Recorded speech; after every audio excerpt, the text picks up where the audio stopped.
Hello everyone and welcome to today's video. Today we're just a little bit past 2 weeks now till Election Day 2025, where there are going to be a lot of important races that are up, including the 2025 New Jersey's governor's race. I've done videos in the past covering this race, but I'm now covering this video today with about 2 weeks ago until Election Day, where things stand and what in particular am I watching for that I think is very important to know going into Election Day.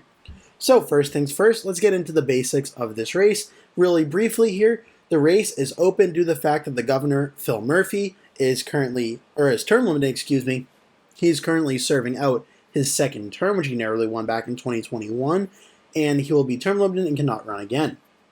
Now the two parties have nominated, the Democrats have nominated Mikie Sherrill to be their Democratic nominee, and the Republicans have nominated Jack Ciattarelli to be their Republican nominee in the general election.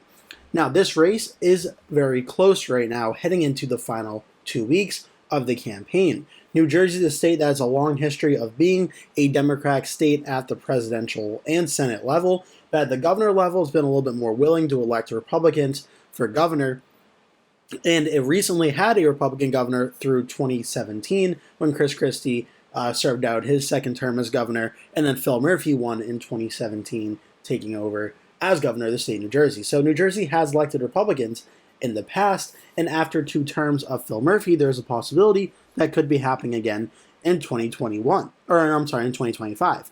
But Mikie Sherrill is trying to keep the state blue for the Democrats in the state of New Jersey. Now, what we've all come to see right now is what's going on with the general election. For one, the predictions on this race are showing a very tight competitive race, but one that the Democrat Mikie Sherrill is nearly favored in. The Cook Political Report, Inside Elections, Sabotage Crystal Ball, and Race to the White House, 4 very well notable prediction websites, all have this race currently listed as lean Democrat. Now, lean Democrat could mean different things depending on who you ask, but the general consensus, a lean Democratic ranking, is usually less than a 5% victory, but more than a 1% victory in terms of the final election results when everything is said and done. That's where the predictions currently have it at this point in the prediction rankings. Now, for the polling, it's right along with those numbers. The most up-to-date polling averages we have are around a 4-point margin for Real Clear Politics and Decision Desk HQ. Race to the White House is not too far off of that, of 4.5, and Vote Hub is Mikie Sherrill at 5.5. An average of these 4 has Sherrill leading by 4.2% over Jack Ciattarelli. So this is a very interesting race right now, because it does clearly show Mikie Sherrill is leading in this race. And some of the things I've talked about in the weeks beforehand are still pretty prevalent, which is that Mikie Sherrill's support has gone up a little bit in the last few weeks, but that she's still not at the 50% number. Now, 50% in politics doesn't really mean everything. You can win a race without reaching 50% depending on the election system of your state. But if you're getting above 50% in the vote, there's pretty much no way you're going to lose unless there's a ranked choice voting situation going on and you don't end up reaching 50% come election day. But Sherrill's polling on average right around 48 to 48.5% on most polling averages, which as a Democrat is not obviously 50%, but you're in a pretty strong polling position, especially when you look at the fact that there is still a pretty decent sizable amount of third-party voters or undecided voters left at this current point in time. Now, that's where the question of this race really comes down to, is who are these undecided voters? Are these people that are all going to vote third party? Probably not. Are these voters that are quietly voting for Mikie Sherrill or quietly voting for Jack Ciattarelli and just don't want to say in polls who they're going to support? That definitely could be the case. Or are these people who are genuinely not sure who they're going to vote for yet? Maybe they don't like the job Phil Murphy is doing as governor, but they voted for Democrats in the past and they're not sure if they want to vote for a Republican this time. Who are these undecided voters is ultimately going to make the difference. Could these be voters that maybe know they're going to vote one way or the other for Sherrill or Ciattarelli, and they just don't want to say, they'd rather just go vote quietly and not discuss it and let the election results speak for themselves? That could certainly be the case. But when you look at the consensus rankings here, the polling data is not too dissimilar from what it was back in 2021, which can be both a good and a bad thing for the Republican Jack Ciattarelli, and kind of be a good or a bad thing for the Democrat Mikie Sherrill as well. Now, first, I'll go from the Republican side. Jack Ciattarelli, on average in these polling averages, has 43.9, 44.6, 43.9, and 43.5, an average of 44%. He is right around that lower to middle part of the 40s, which, to be point blank and be quite frankly here, that's not good enough for a candidate in a race to feel comfortable that they can win. It's really not. Now, the number one argument used for Jack Ciattarelli is what happened in 2021, where he was polling against the Democratic governor Phil Murphy with 42.7% of the vote when everything was said and done on the Real Clear Politics polling average. Now, there has been more polling in this race than there was in the 2021 governor's race in New Jersey, and that's because it's a lot more of interest. And after the 2024 presidential results, where it was pretty close between Harris and Trump, a lot more than expected, and 2021 was so competitive, more eyes are on New Jersey to see will this thing ultimately end up being close. But in this one, Phil Murphy was already breaking 50% of the vote. So for Murphy to lose this race, it would have to be a pretty clear sign that Murphy or the polls were wrong, and wrong by a pretty decent amount, for Phil Murphy not to win, that he was already breaking 50%. Which is why I'm bringing up the point of that 50 number in this race, because Mikie Sherrill is not breaking 50% of the vote as of today, which, again, I'm recording this now on Tuesday, so we still have 2 weeks to go in the campaign, now a little bit less than 2 weeks to go, and there is still enough time for Mikie Sherrill to consolidate support heading into Election Day, and by the end of October, the first day of November, she may very well be at that 49-50% number, and she can go into Election Day feeling more and more confident that she's going to win. But that's not to say Mikie Sherrill should not be confident that she's not winning this race right now, because the polling data right now seems to suggest that Mikie Sherrill is winning this race and Jack Ciattarelli is trailing. However, if 2021 replicates itself, where Jack Ciattarelli wins a large amount of the undecided voters that are out there, or the voters who are just not saying who they are supporting, if Ciattarelli can do so, there's enough math this time around to beat Mikie Sherrill and be the next Republican governor of New Jersey, whereas last time around, even though Ciattarelli won most of the undecided vote, there wasn't really as much of a path due to the fact that Phil Murphy already had so many Democrats consolidated behind him. So Ciattarelli has a path to win here, but for him to win, he needs to win the 44% that he's already carrying. I think the 44% number for Ciattarelli is probably the floor in this race for him. I don't think he's going to go below that number, but the question is, how much of that 8% or so that is undecided third party can Ciattarelli win? And can he get a sizable, large amount? Because even though the polling average is only down by about 4.2% between Ciattarelli and Sherrill, that means Ciattarelli has to win more, not only more than half of that number to win, but he needs to win roughly 3/4 of that undecided vote just to catch Mikie Sherrill and then have enough to win too.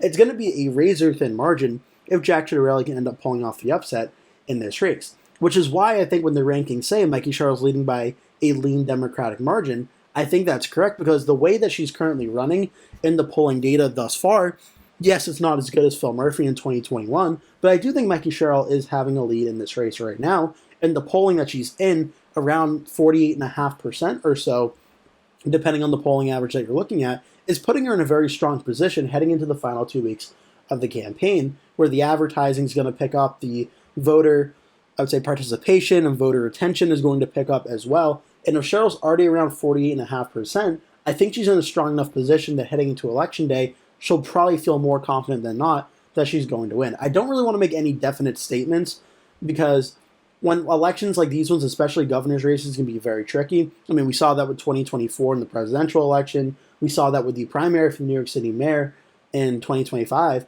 that elections can be really unpredictable, especially when things look like they're super close and there's enough undecided vote left out there that can swing things one way or the other. Again, almost like we saw in 2021 in the New Jersey governor's race with Phil Murphy versus Jack Ciattarelli. It ended up only being a 3-point race despite an 8-point lead in the polls for Murphy over Ciattarelli. But this time around, there is enough undecided vote for Jack Ciattarelli to catch Mikie Sherrill, but I still think Mikie Sherrill has a lead in this race, and one of the largest reasons being is the fact that we're doing this election in 2025 and not 2021, where you talk about the governor's elections right after the presidential race, they almost always go the opposite of the party in the White House. For instance, 2021, Joe Biden, the Democrat, was president. The Republicans did very well. They did not win New Jersey, but they did much better than they usually would, and they won Virginia. 2025, Donald Trump is the president. He is a Republican. The Democrats should be poised for a very good night. So if the Republicans were able to win the New Jersey governor election in 2025, it would be a real breaking of history here. And just when you go through all the numbers here and you see where Jack Ciattarelli, the Republicans, polling, it's not impossible for him to win. But you're looking at these numbers, he's not getting really higher in most instances than 44% in the polling. 44% has become Ciattarelli's sort of floor in this race, but the highest he's ever gotten was a Republican poll where he got 46% of the vote. Where Mikie Sherrill, you can see her getting around 49, 50%, 51% at times, depending on the poll that you're looking at. And that's a legitimate concern for Ciattarelli in that he ran for governor in 2021. Now he's running for governor again in 2025. People are going to know his name. They're going to know who he is, likely going to know what he stands for. And yet he's still only getting around 44% of the vote, which is enough to keep him competitive in this race, but it's not enough to say comfortably, yeah, I'm 100% sure he's running away with this and he could legitimately win this race. Whereas Mikie Sherrill, the Democrat, she may be underperforming by about a point or two from where a Democrat in this race would probably rather be right now, but she's still in a strong enough position that heading into it, it's going to be a close race, but I think she's in a strong enough position to say she's the narrow favorite as of right now. Just to illustrate this a little bit further and a little bit better, I love this chart that Decision Desk HQ has on their website tracking the polling averages of Sherrill versus Ciattarelli, where a few things are going on here. For one, you can see over the trend over the last few months since about June 1st that Sherrill is leading in this race over Ciattarelli, though in the final month or so, the race is definitely narrowed up. On September 21st, Sherrill led Ciattarelli 47.6 to 39.4 for Ciattarelli. What seemed to happen here is a lot more Republicans and Republican-leaning independents made up their decisions on Jack Ciattarelli and whether or not to support him.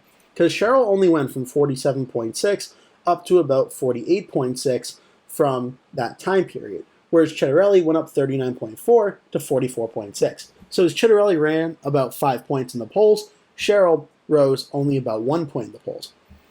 But now the question is going to be, what happens when everything is said and done? Another important point here also is the third-party number as well, because there are two third-party candidates on the ballot in New Jersey, and even though they're not going to be a very large percentage of votes, they're going to be probably around combined 2.5%, 3% or so. That could be enough to swing this election if things are very close.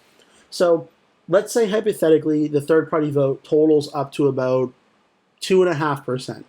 That would leave roughly 97.5% of the vote left outstanding.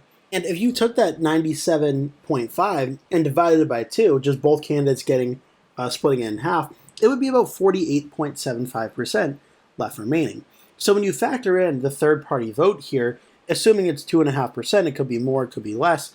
When you look at the polling data in the race right now, Mikie Sherrill's already at 48.6%, meaning that if the estimates are correct for how much the third-party vote is taken away, around 2.5% or so, Mikie Sherrill may already be at that number to win this race without even having to break above that 50% number, which he very well may do on election night. Whereas Jack Ciattarelli right now at 44.6, he's certainly gaining ground. He's gained about 5 points in the last 2 months or so, and even in the last week, he went from 43.6 up to 44.6. So Ciattarelli is now rising certainly in the polls in the final few days here, but is it going to be enough to ultimately catch Mikie Sherrill is going to be the question. Because Sherrill's polling numbers has been definitely more consistent, I would say, than Ciattarelli's is. She's been hovering around 46, 47% or so most of the time, and it's just recently gone up to around 48.5%. She's not really going above 50% too much. She hasn't been above 50% since about June 11th, whereas Ciattarelli has been the one whose numbers have seen the most growth in the campaign.